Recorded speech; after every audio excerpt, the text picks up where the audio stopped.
Her best friend convinced her I was cheating. Now my wife is gone, and the friend wants to speak at the funeral. I, 31M, and my wife, 29F, had a baby last December. It was a traumatic birth, and my wife developed postpartum depression.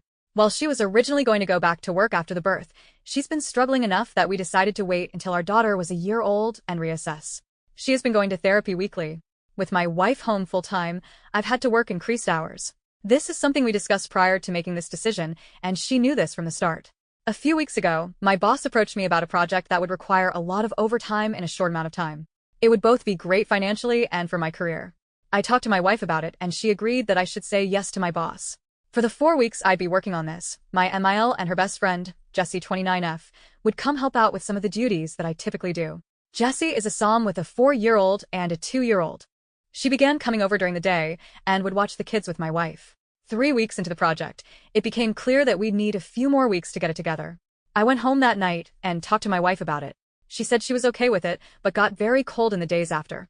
It wasn't unusual behavior over the past few months, so I didn't think much about it and tried not to take it personally. During the last week of the project, I got home one night and saw that Jessie was still at the house. I didn't think much about it, said hi to her and my wife, and then went to go check on our daughter. Before I could get to her room, I heard Jessie say something along the lines of, he doesn't even stop to greet you. Definitely a sign. I turned around and asked what it was a sign of. Immediately, my wife started crying and Jessie started accusing me of having an affair. She told me that I must hate my wife because she has PPD and am not attracted to her because she gained weight from the pregnancy. Neither of these things are true.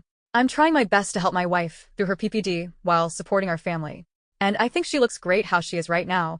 She just hasn't wanted to have sex and I haven't pushed. Jessie then demanded to see my phone. I told her no. She told me that's a sign that I'm guilty. I told my wife that I would let her see my phone if she wanted to.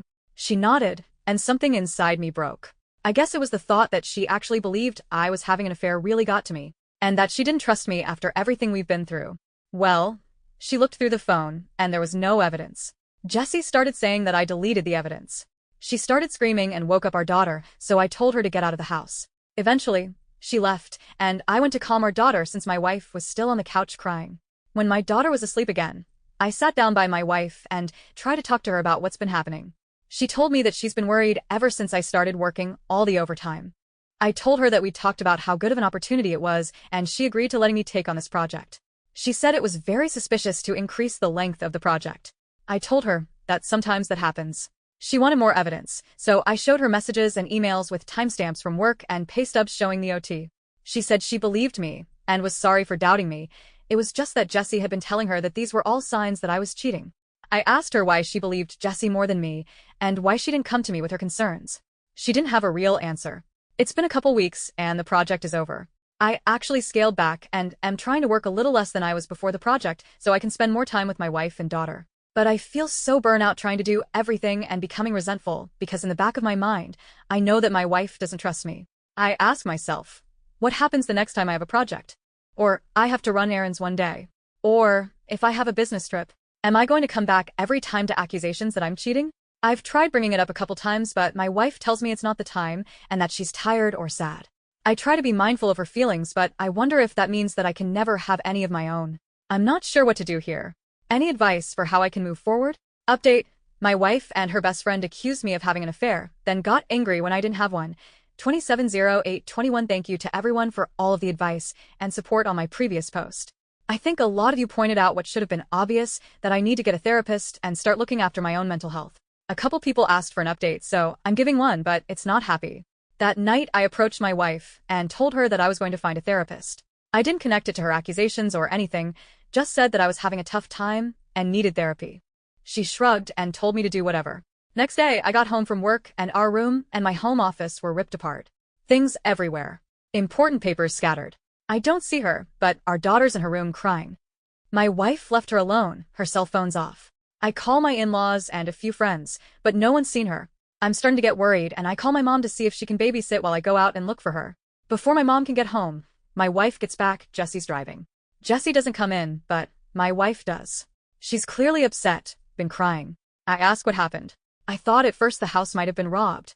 She starts screaming at me that I'm being unfaithful and that the therapy is a front, so I can meet my mistress. I try to calm her down and tell her that's not true, but she came at me and she hit me. My nose is broken.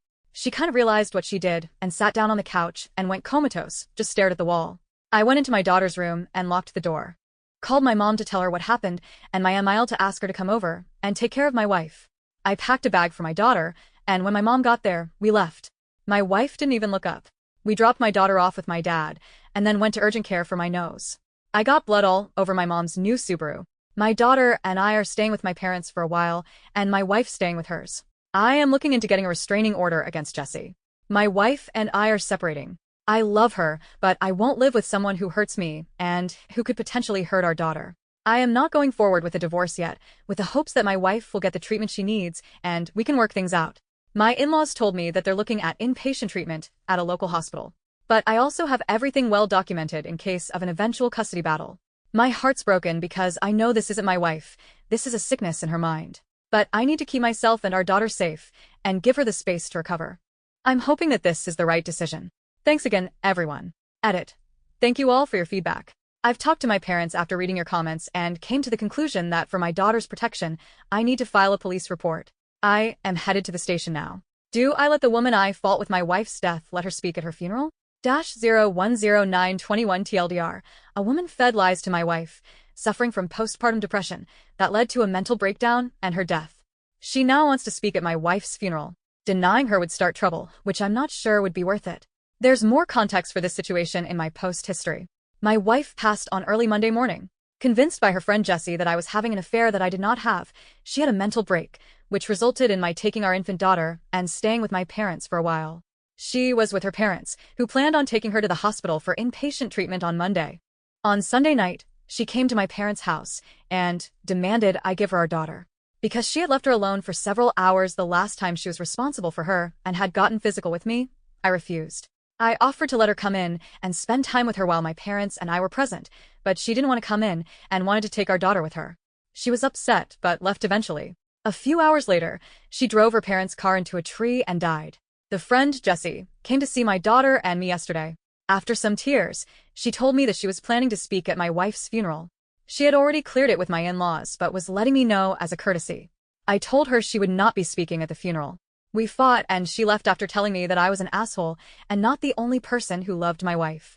I talked to my in-laws who are adamant that Jessie be allowed to speak. She and my wife knew each other since they were kids, and my in-laws are close to her. We're all very fragile right now, and I fear that pushing this further would hurt my relationship with my in-laws, which I don't want. Still, the thought of seeing Jessie up there at my wife's funeral makes me feel sick. I don't think I can stand to listen to her, knowing that she took joy in my wife's deteriorating mental health and picked up my wife, leaving my daughter home alone. That being said, I don't trust myself to make the best decisions right now. My mind's clouded by grief, guilt, and fear. My parents are split on what to do, and I don't have the energy to reach out to my friends. So, I'm coming here again to ask for your advice. Thank you.